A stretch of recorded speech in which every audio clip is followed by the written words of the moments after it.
Hello everyone, welcome to the Tabletop Spotlight. I'm Adam here from BoLS, and we're here today to talk about all the cool stuff you can pick up at your favorite local gaming store.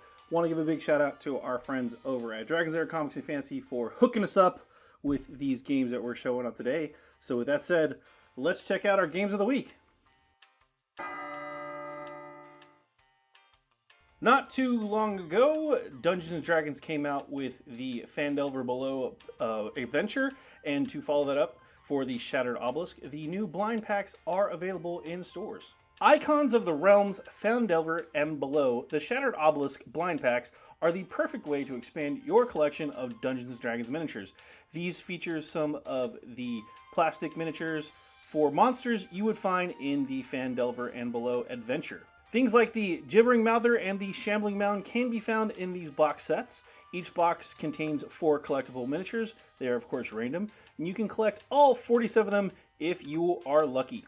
Now again, these are pre-painted and plastic miniatures, so they are great for aspiring DMs out there that just want to jump in and need some minis to throw down on the tabletop. So check out these blind boxes if you're running the Phandelver and Below adventure, the Shattered Obelisk. Star Wars Legion is back with another release. This time we've got the Geonosians for Star Wars Legion. The Geonosian Warriors unit expansion is out and now available. These, of course, are the warriors born into their roles as of a caste-based system with a queen leading their hive. Unlike Geonosian drones who are wingless, these Geonosian warriors have wings that allow them to fly far above the ground as well as down into Geonosian's underground catacombs. All in this box has 7 plastic miniatures, a unit card, 3 upgrade cards, a token sheet, and of course an insert sheet as well. This is everything you need to add a Geonosian unit to your Star Wars Legion army. Naturally, these are hard plastic and are unpainted, so get ready for some hobby fun for Star Wars Legion. Are you a big fan of Uno but would like something a bit more hardcore? Well, then you need to check out Uno No Mercy. This is the same game as Uno, but with a nasty attitude. They've added a ton of extra new cards with some way tougher penalties, like the Draw 10 Cards card, for example. Included are some new rules that'll have you piling on those penalties and swapping things. There's even a mercy rule. Yes, they do get the irony that if you collect 25 cards, you are out of the game. Uno Show 'em No Mercy is designed for ages 7 and up, and this box actually supports 2 to 6 players. There's a ton of cards in here, and again, it's Uno as you know it, just a little bit meaner. If you make a cat an astronaut, does that make them a catstronaut? I don't know, but this is Mlem Space Agency, where you're going to be doing just that. Mlem Space Agency is a family board game where you will become the commanders of space expeditions, but not any ordinary commanders because your astronauts are indeed cats. Fearless and stubborn, long ago they took over Earth, and now they want to conquer the entire universe, as you would expect for cats. However, their clumsiness may lead to more than one disaster. That and the fact that they probably don't have opposable thumbs right now. Fly a space rocket and reach for the stars, or trust your feline instincts and leave the rocket before it crashes. Fame and recognition of the entire purring world await the best commander of this feline space agency. In this game, you'll be choosing your cat astronaut, placing them on the rocket, and then rolling dice in sort of a push your luck system to see how far they can travel and hopefully come back home, purring as the champion. Designed for 2 to 5 players, ages 8 and up, this is, of course, a family-friendly feline type of a game, so if you like cats, spades, or both, then check out Mlem Space Agency.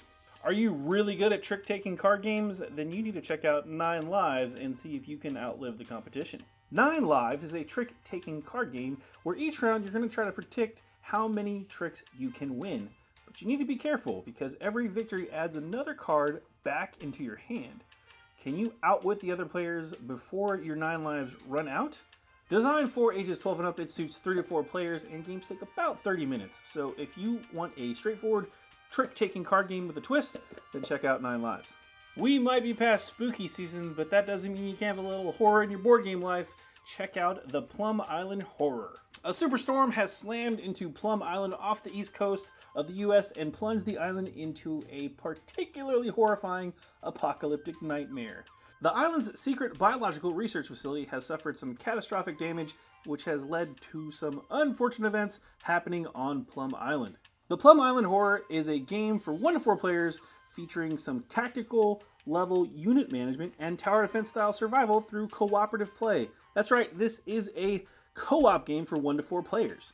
With 6 different factions split up between the 4 players, you're going to have to work together to figure out how to save the island and prevent everyone from dying. Saving Plum Island will require careful coordination as you seek to contain the horrific outbreak that threatens to spread beyond the island itself. Work together to win, or don't work together and lose.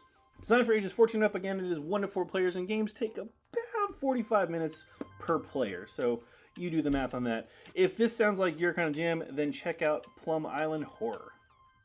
Well, those were the games of the week. Again, thanks to Dragon's Lair Comics Fantasy here in Austin, Texas. If you're in Austin, drop by and check them out. And if you're not in Austin, hit up your favorite local gaming store to check out any of these cool games you saw today on the Tabletop Spotlight. I'm Adam from BoLS, and we'll catch you next time.